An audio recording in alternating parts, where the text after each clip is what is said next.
नमस्कार मेरे प्यारे दोस्तों।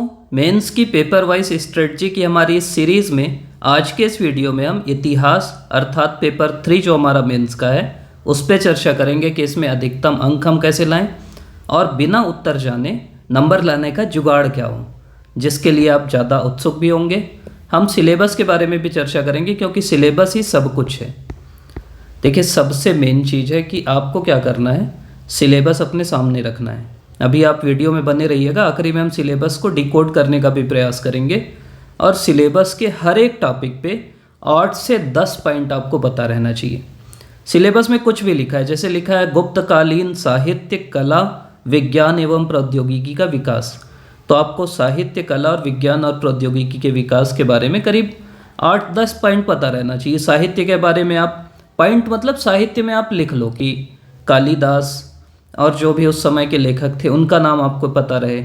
विज्ञान में उस समय जो मेन चीज़ें हुई वो आपको पता रहना चाहिए। तो कला के बारे में पता रहे, तो ये आपको पता रहना चाहिए हर एक टॉपिक के बारे में। अगर जमींदारी लिखा है तो उसके बारे में पता रहना चाहिए। किसान आंदोलन लिखा है तो किसान आंदोलन के बारे में पता रहना चाहिए। लेकिन दूसरी बात यह है कि इतिहास में क्या होता है ना, हम बहुत ज़्यादा पढ़ते हैं, प्री में तो पढ़ते ही हैं, तो ज्ञान रहता है हमको कि किसान आंदोलन इस समय हुआ, किसान आंदोलन ये वाला हुआ। हमारी गलती क्या होती है कि हम उसको ना एक पॉइंट में नहीं लिख। आपको क्या करना है कि जैसे किसान आंदोलन है तो आप उसको एक वो कर लीजिए कि एक कारण किसान आंदोलन के, किसान आंदोलन का प्रभाव, किसान आंदोलन के क्षेत्र, किसान आंदोलन की असफलता का कारण। ऐसे अगर आप दिमाग में रख लेंगे ना, 1857 की क्रांति, अब हम प्री में क्या पढ़ते हैं, 57 की क्रांति, यहाँ ये किया वहाँ वो किया।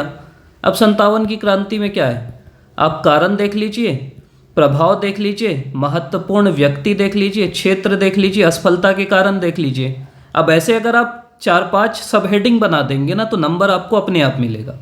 और नंबर आप ये सोचिए, कॉपी जो है, मैं वही देख रहा था पिछले साल कैसे चेक हुई हैं। आपका जो चेकर है, अभी इतिहास के जो भी चेकर हैं वो बैठे नंबर काटने के लिए। वो मतलब 2 नंबर का है तो 1 देने के लिए बैठे हैं, 4 वाले में 2 देने के लिए बैठे हैं, 8 वाले में 4 देने के लिए बैठे हैं। आपको उनको मजबूर करना है कि 4 वाले में 3 दें, 8 वाले में 5.5 दें, 15 वाले में 10 दें। मतलब आपको उनसे नंबर खींचना है। और 0 देने के लिए तो बिल्कुल बैठे हैं, मतलब थोड़ा भी उनको लगा कि ये फालतू लिख रहा है तो 0 दे रहे हैं। तो हमारा उद्देश्य ये होना चाहिए कि हमको चेकर से नंबर खींचना है। वो एवरेज नंबर दे रहे हैं और गजब देते हैं, मतलब 0.5 देते हैं या 2.5 देते हैं, इस टाइप का नंबर दे रहे हैं वो पॉइंट में, और सबको सेम दे रहे हैं। मतलब कोई थोड़ा अच्छा भी लिखा है ना उसको भी उतना ही दे रहे हैं। मतलब वो एवरेज मार्किंग कर रहे हैं बैठ के। आपको थोड़ा अलग लिख के आप अपना नंबर बढ़ाना है, और वो तभी आता है जब आप हर चीज़ को पहले से थोड़ा सा प्रिपेयर करके। जैसे मैं आप ही को बोल दिया, एक 1857 की क्रांति लिखिए, उसमें एक बच्चा लिख रहा है कि 57 की क्रांति झांसी में यहाँ हुई, दिल्ली में यहाँ हुई, यहाँ ये हुई, और एक बच्चा बढ़िया पैटर्न बना दिया कि 57 की क्रांति के कारण आर्थिक, सामाजिक, राजनीतिक, तात्कालिक, 1857 की क्रांति के क्षेत्र, 1857 की क्रांति का प्रभाव, 1857 की क्रांति के असफलता के कारण। अब नंबर किसको ज़्यादा मिलेगा बताओ, आप खुद बताओ। और कोई अगर ऐसा बनाया है और उसको चेकर अगर 4 में 3 दिया है और आप केवल जगह जगह लिखे तो आपको तो 1.5 देगा ना, या 2 देगा, क्योंकि नंबर रिलेटिव है। मैं ये समझा रहा हूँ, कोई एक भी अच्छा लिख दिया ना तो बाकी को उससे कम ही नंबर मिलेगा। तो आपको ये ध्यान रखना है।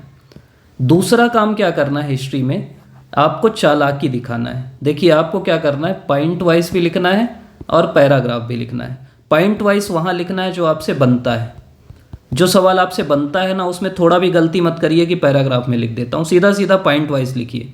और जो नहीं बनता ना उसको पैराग्राफ में ही लिखिए, क्योंकि जो नहीं बनता उसको अगर पॉइंट वाइज आप लिखोगे तो फिर आप फंसोगे। वो दिख जाता है कि आपसे नहीं बन रहा है, तो जो नहीं बनता उसको पैराग्राफ में लिखना है। अगली चीज़ जो मैं कॉपी देख के जो मेरे को समझ में आए, कई लोग ना सवाल सीधा सीधा छोड़ दिए। सवाल छोड़ना पाप है, महापाप है, वो मत करिए। 2 नंबर तो फिर भी छोड़े तो चलिए, उस पाप का प्रायश्चित हो सकता है। 4, 8 और 15 के सवाल आपको नहीं छोड़ना है। कई लोग आपको समझाएंगे कि यार गलत लिखेगा तो चेकर के मन में गलत इंप्रेशन जाएगा, ये होगा वो होगा। यहाँ वो वाला खेल ही नहीं है भाई इंप्रेशन का। आपका अगर सही उत्तर है तो वहाँ नंबर देगा ही, कितना भी गलत इंप्रेशन चल दे। तो आप छोड़ रहे उससे अच्छा कुछ लिख दो, हो सकता है अच्छा इंप्रेशन चल दे, उसको लगे कि भाई ये तो फाइटर है, नहीं बनता तो भी लिख रहा है, तो अच्छा इंप्रेशन भी जा सकता है। मतलब उसके दिमाग में क्या चल रहा है वो तो आप सोच ही नहीं सकते ना। तो सवाल छोड़ना ही नहीं है, जो समझ में आता है। जैसे मान लीजिए कुछ बिल्कुल अजीब सवाल भी आ गया, अतरंगी सवाल भी आ गया कि मद्रास कालीन संस्कृति लिखिए। कुछ तो पता है ना आपको, दक्षिण का महापाषाण संस्कृति होती है, ये होता है वो होता है, कुछ भी लिख दो लेकिन लिख के आओ। अगला सवाल मतलब अगला टिप्स है कि जो पूछा है वही लिखना है। जैसे ये चीज़ भी मेरे को कापी देख के समझ में आई। आपको मैं एक चीज़ बताता हूँ। क्या होता है कि कापी चेक करने से पहले जो चेकर हैं उनको मिलता है मॉडल आंसर, मॉडल उत्तर। वो खुद बैठते हैं और सभी लोग मिल बैठ के एक मॉडल उत्तर बनाते हैं और उस मॉडल उत्तर के बेस पे चेकिंग होती है। अब क्या होता है कि अब जैसे जो सवाल पूछा है, मान लीजिए सवाल पूछा कि गुरु नानक जी के सामाजिक कार्यों को लिखिए। अब सामाजिक कार्य पूछा है तो वो जो कार्य लिखे किए वो लिखना है। अब आप चालू किए कि गुरु नानक जी का जन्म यहाँ हुआ, गुरु नानक जी सामाजिक क्रांति के अग्रदूत थे, आपको नंबर नहीं देगा ना वो। अब सीधा सीधा सामाजिक कार्य पूछा, पहला कार्य, दूसरा कार्य, तीसरा कार्य, चौथा कार्य, जो वो काम किए हैं ना वो लिखना है। अगर पूछा कि हड़प्पा काल में अन्नागार की क्या व्यवस्था थी, तो आप डायरेक्ट लिखिए कि अन्नागार ये होता था, वो ये मत लिखिए कि हड़प्पा भारत की सभ्यता है, ये है वो है। जो पूछा है पिन पॉइंट वही लिखना है। क्योंकि आप कापी देख लीजिएगा, कापी में सीधा वो जीरो देते हैं, आप कुछ भी माहौल बनाओगे कुछ भी करोगे नहीं मिलता नंबर। एक होता है प्रत्युत्पन्न मति, मतलब वही बुद्धि लगाना है। जैसे देखिए एक आप लोग के में हिस्ट्री में एस एन सेन वाला सवाल था।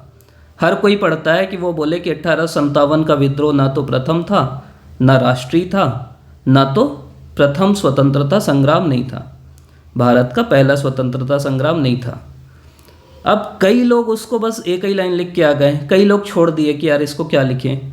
एक बच्चे का मैं देख रहा था, वो उसी को समझाया है कि प्रथम नहीं था क्योंकि इससे पहले भी बहुत सारे हुए, राष्ट्रीय नहीं था क्योंकि पूरे भारत में नहीं थे, और बढ़िया नक्शा बना दिया भारत का कि यहाँ यहाँ पे थे, यहाँ पे नहीं था, आंदोलन नहीं था इसलिए नहीं था। उसको चेकर 5.5 नंबर दिया 8 में, जबकि वो सही उत्तर बिल्कुल नहीं है क्योंकि 2 लोग का पूछा था। वो अगर ऐसे रिलेटिव चेक करें बिल्कुल सही तरीके से तो उनको मिलना था 2.5-3, लेकिन 5.5 इसलिए मिला कि बाकी सब छोड़ के आए। ये बुद्धि लगाया वहीं, चेकर को अच्छा लगा, मिल गया नंबर। पूरा पूरा नंबर मैं आपको बता रहा हूँ, नंबर है रिलेटिव। रिलेटिव का मतलब क्या होता है कि देखिए एक सवाल है जिसमें कोई बहुत अच्छा लिखा, अब आप सही भी लिख रहे हैं ना लेकिन उससे अच्छा नहीं लिख रहे हैं। अब कोई बहुत अच्छा लिख दिया और चेकर उसको 4 में 3 दे दिया। अब आपको 3 उससे उसी के बराबर लिखोगे या उतना ही अच्छा लिखोगे तभी मिलेगा, नहीं तो आपको 2.5 मिलेगा। और अगर थोड़ा अच्छा लिखा उसको 2.5 मिल गया, तो अब आप थोड़ा भी 2.5 से अच्छा लिखोगे तभी तो 2.5 मिलेगा, या 2.5 के बराबर, नहीं तो आपको 2 मिलने लगेगा। आप गलत नहीं लिख रहे लेकिन आपको नंबर नहीं मिलेगा, मैं ये समझा रहा हूँ। तो वही बुद्धि लगा के आपको जो भी उस चीज़ के बारे में पता है ना वो लिख दीजिए। उत्तर में आपको क्या करना है कि सभी डायमेंशन कवर करना है। सभी डायमेंशन कवर मतलब कि कोई भी चीज़ आए, जैसे मान लीजिए अशोक का मूल्यांकन करिए, तो आप बस ये मत बोलिए कि यहाँ जीता वहाँ जीता यहाँ जीता। अकबर का मूल्यांकन करिए, यहाँ जीता वहाँ जीता, ये जीता वो जीता ये किया। आप ना डायमेंशन कवर करिए। जैसे पहले लिख दीजिए राजनीतिक, राजनीतिक में बताइए कि विजय अभियान किया। फिर लिख दीजिए सामाजिक, उसमें बता दीजिए कि समाज के लिए पर्दा प्रथा ये वो ख़त्म किया। फिर लिख दीजिए धार्मिक, धार्मिक में आप लिख दो कि दीन इलाही और बाकी चीज़ें चालू किया। उसके बाद आप उसका जो भी क्या बोलेंगे, जो बनवाया पुरातात्विक या क्या बोलेंगे उसको, किला बनवाया, महल बनवाया, फतेहपुर स्थापत्यकर्ता, ऐसा करके एक नया डायमेंशन दे दीजिए। सांस्कृतिक, अनुवाद किया, ये किया, साहित्यिक। तो ये क्या होता है ना, अब मैं यही बोल रहा हूँ, एक लिखा अकबर के इतने सारे, अकबर का मूल्यांकन करिए, एक बच्चा ऐसा लिख दिया। अब इस बच्चे को चेकर 4 में 3 दे दिया। अब दूसरा बच्चा लिख रहा है अकबर का मूल्यांकन, अकबर यहाँ जीता, 1560 में ये जीता, 72 में ये जीता, हल्दी घाटी का युद्ध जीता, ये जीता। भाई इससे तो कम मिलेगा ना उसको, वो तो केवल एक इतने सारे लिख रहा है, दूसरा केवल राजनीतिक लिख रहा है, तो उसको तो 2 मिलेगा ही ना। भले वो सही लिख रहा है, गलत नहीं लिख रहा है, ये समझना है आपको। अगली चीज़ है कि आपको कुछ सवालों के रेडीमेड फॉर्मेट तैयार रखना है हिस्ट्री में कम से कम। जैसे मान लीजिए राजनीतिक आया, राजनीतिक किसी भी चीज़ का, तो आपको राजनीतिक में क्या क्या लिखना है पता रहना चाहिए। जैसे राजनीतिक में आप लिख सकते हो राजा की क्या स्थिति थी, मंत्रिमंडल की क्या स्थिति थी, उसके बाद स्थानीय स्वशासन कैसा था। अब उसमें स्थानीय स्वशासन या प्रशासन कैसा था, प्रशासन में क्या होगा, एक केंद्रीय होगा, फिर राज्य होगा, फिर जिला होगा, फिर गांव का होगा, सब में तो वही रहता है ना। तो आपको ये पता रहना चाहिए, मैं ये बोल रहा हूँ। जैसे समाज आया, तो समाज में किसकी किसकी स्थिति, जाति व्यवस्था के बारे में बता दो, वर्ण व्यवस्था के बारे में बता दो, महिलाओं के बारे में बता दो, दास प्रथा के बारे में बता दो, यही सब तो समाज में रहता है ना। आर्थिक आया, आर्थिक में क्या क्या लिखोगे, आर्थिक में आप लिख दो कृषि हर जगह होगी, पशुपालन हर जगह होगा, किसी भी समाज का आया। फिर क्या होगा, व्यापार, फिर क्या होगा, वाणिज्य, फिर क्या होगा, कर लेगा राजा, भूमि का कर लेगा, फिर क्या होगा, मुद्रा के बारे में बात होगी, मुद्रा चलेगी। कुछ भी आर्थिक आया, इन्हीं के आसपास लिख दो कि कृषि होती थी, पशुपालन होता था, व्यापार होता था, व्यापार आंतरिक भी होता था, बाह्य भी होता था, वाणिज्य होता था, कर लेते थे, मुद्रा चलती थी। किसी भी राज्य के पतन के कारण क्या क्या होंगे, एक तो अयोग्य उत्तराधिकारी होगा। कोई भी राज्य है भाई, उत्तराधिकारी अयोग्य थे इसीलिए तो निपटा ना, अच्छे उत्तराधिकारी रहते तो नहीं निपटता। एक आर्थिक कारण होगा, आर्थिक में पैसा नहीं था इसलिए। एक सामाजिक कारण होगा, सामाजिक सामंजस्यता नहीं बना पाया। एक धार्मिक कारण कहीं कहीं हो सकता है। और क्या क्या कारण हो सकता है, बाह्य आक्रमण एक कारण हो सकता है, बाहर से आक्रमण हो गया। एक कारण हो सकता है सैन्य, उसकी सेना कमज़ोर हो गई। तो इन्हीं के आसपास कोई भी विलासिता हो गया, तो ये सब कारण होते हैं किसी भी राज्य के पतन के। तो ऐसे ना जो भी मेन सवाल हैं उनके आप रेडीमेड ऐसे आंसर बना के रखिए, जो भी सवाल आता है। इनका एक वीडियो भी प्रीवियस ईयर हम लोग हिस्ट्री का किए हैं, उसको आप एक बार देख लीजिएगा, 2 पार्ट में है वो। सर्च करेंगे चैनल में जाके वीडियोस में देख लीजिएगा कि जो उत्तर हमसे नहीं बनता ना उसको कैसे बनाया जाए, उसमें हम लोग चर्चा किए। अब बात आती है सिलेबस की कि इतिहास का सिलेबस का क्या है। ये जो टिप्स मैं बताया वो भारत के इतिहास में भी काम आएंगे, छत्तीसगढ़ के इतिहास में भी काम आएंगे, और जो भी आपका बाकी पेपर है उसमें भी आप यूज़ कर सकते हो। भारत के इतिहास के सिलेबस की चर्चा कर लें तो एक प्रागैतिहासिक काल है आपका। प्रागैतिहासिक काल में वही पूरा पाषाण, मध्य पाषाण, निम्न पाषाण, जो भी काल है उनके बारे में बेसिक पता रहना चाहिए। सिंधु सभ्यता है। अब आप ना पिछले साल के सवाल से पैटर्न देखिए, सिंधु सभ्यता से किसी भी स्थान के बारे में सवाल आ रहा है तो आप वो पकड़ लीजिए, हड़प्पा, कालीबंगा, कुछ भी आ रहा है। फिर वैदिक सभ्यता है, इसका आप सामाजिक, आर्थिक, राजनीतिक देख लीजिए। जैन और बौद्ध धर्म है, यहाँ से सवाल आपका आ रहा है।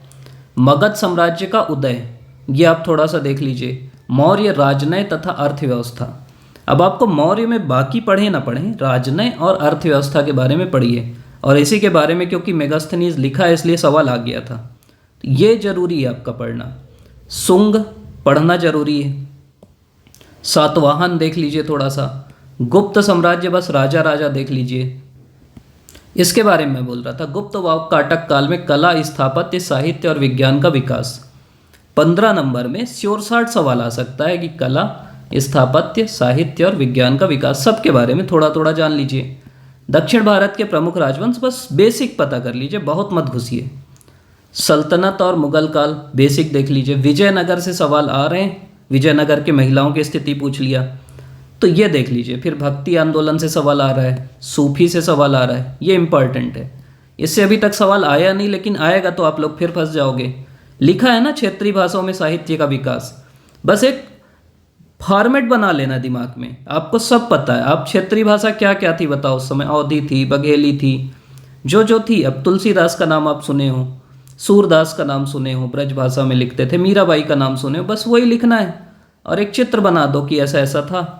जो आप भक्ति काल में कवि पढ़ रहे हैं ना, उन्हीं को लिखना है। मराठों का अभ्युदय, ये सवाल आ सकता है, मराठे आया भी है कई बार। यूरोपियों का आगमन और ब्रिटिश सर्वोच्चता स्थापित होने के कारक, सीधा सीधा सवाल यहीं से पूछ सकता है। युद्ध एवं कूटनीति, थोड़ा सा सवाल आ सकता है। कृषि, भू राजस्व व्यवस्था, देखिए यहाँ से हर साल सवाल आते हैं। स्थायी, रैयतवाड़ी, महलवाड़ी, ये आपको पता रहना चाहिए। आपको ये पता रहता ना तो आप पिछले साल जो सवाल आया था आराम से बना लेते। हस्तशिल्प उद्योग का पतन, अब आपको ना बेसिक नहीं है कि ये किस साल हुआ उस साल हुआ, बस पतन आपको पता रहना चाहिए कि कैसे कैसे हुआ। 3-4 पॉइंट आपको पता रहना चाहिए। ईस्ट इंडिया कंपनी के रियासतों के साथ संबंध, वो जो 3 काल में हम बांट के देखते हैं ना, वो पता रहना चाहिए, सीधा सीधा लिख दो। प्रशासनिक संरचना में परिवर्तन क्या क्या हुए, 58 के पश्चात रेल का विकास, तो रेल से सवाल आ सकता है, तो आपको पता रहना चाहिए 3-4 पॉइंट की रेल से क्यों लेके आए अंग्रेज। उसके बाद आप बताओ कि उससे फ़ायदा भी क्या क्या हुआ। औद्योगिकीकरण, तो बेसिक आपको पता है, मैं ये समझा रहा हूँ। औद्योगिकीकरण में आप ये लिख लेंगे कि अच्छा यहाँ पे ये हुआ, बंगाल में पहली फैक्ट्री, बम्बई में ये फैक्ट्री। 2-4 पॉइंट पता कर लो। संवैधानिक विकास आप देख लीजिए, ये तो हम लोग प्री के समय पढ़े थे, उससे आप देख सकते हैं। ब्रह्म समाज, आर्य समाज, प्रार्थना समाज, रामकृष्ण मिशन, ये 4 ही हैं, आपको और एक्स्ट्रा नहीं पढ़ना। और यहाँ से सवाल आते हैं। राष्ट्रवाद का उदय, 57 की क्रांति, राष्ट्रीय कांग्रेस की स्थापना, तो इस स्थापना का देख लीजिए। सेफ्टी वाल्व सिद्धांत, इस वो कुछ पूछ सकता है। विभाजन और स्वदेशी आंदोलन, तो इतिहास में सब कुछ नहीं पढ़ना है आपको। जो जैसे स्वदेशी लिख दिया ना तो ये पढ़ना है, सांप्रदायिकता का उदय लिख दिया तो ये पढ़ना है, क्रांतिकारी आंदोलन लिख दिया तो ये पढ़ना है, होम रूल आंदोलन लिख दिया तो पढ़ना है, गांधीवादी आंदोलन लिखा है तो 3 फेस पढ़ लिए, भारत छोड़ो आंदोलन पढ़ लिए, मजदूर, किसान और आदिवासी आंदोलन, वही कारण क्या थे, मेन आंदोलन, प्रभाव क्या था, असफल क्यों हुए। किसान आंदोलन को हम चरण में बांट सकते हैं, पहला चरण, दूसरा चरण। आदिवासी आंदोलन प्री में हम पढ़े, बस उसको एक जगह मिला लेना और थोड़ा सा नक्शा बना के आप दिखा दोगे तो और अच्छा हो जाए। अगला है दलितों में सुधार आंदोलन। इसमें भी बस एक फॉर्मेटिंग कर लेना है कि कौन कौन से आंदोलन हुए। ज्योतिबा फुले, डॉक्टर अंबेडकर, ऐसे जो भी नेता थे, पेरियार। मुस्लिमों में सुधार, अलीगढ़ आंदोलन इसी से रिलेटेड है। आज़ाद हिंद फौज के बारे में, भारत का विभाजन और रियासतों का विलीनीकरण। सभी जितने आपके सिलेबस के टॉपिक हैं सब के बारे में, जैसे अगर भारत छोड़ो आंदोलन है ना, तो इसके बारे में आपको कारण पता रहना चाहिए, क्या क्या घटनाएं हुई वो पता रहना चाहिए, असफल क्यों हुआ ये पता रहना चाहिए। सब के बारे में 3-3 पॉइंट। देखिए आपको मैं बता रहा हूँ, मेंस की जो कॉपी होती है ना बहुत छोटी होती है, और सवाल भी आप अभी टेस्ट सीरीज लिखेंगे ना, आपको समझ में आएगा लिखना बहुत नहीं है, 4-5-6 पॉइंट ही लिखना है, तो बहुत ज़्यादा उसमें बुद्धि मत लग। आपको क्या करना है, सिलेबस के हर एक टॉपिक के बारे में बेसिक जानकारी 5-6-7 पॉइंट जिसका जितना कर सकते हो शुरू में, बस आप ये टारगेट बनाइए कि हर पॉइंट के बारे में मेरे को कुछ पता रहना चाहिए। फिर कोई भी सवाल आ रहा है आप वहाँ से उठाइए और लिख दीजिए। बहुत ज़्यादा दिमाग मत लगाइए, बुद्धि मत लगाइए, परेशान मत होइए। कुछ सवाल आएंगे जो बाउंसर होंगे, जो समझ में आ रहा है वैसा लिखना है, उसको छोड़ना कुछ नहीं है। बाकी और जो भी आपके डाउट होंगे वो बताइएगा। आप अभी तक वीडियो देख रहे हैं इसके लिए आपका बहुत बहुत धन्यवाद, और कमेंट करिएगा, लाइक शेयर सब्सक्राइब करिएगा, उससे उत्साह मिलता है हम लोग को। और जो भी आपके डिमांड है कि किस पे वीडियो चाहते हैं और जो चाहते हैं वो बताइएगा। आपका बहुत बहुत धन्यवाद।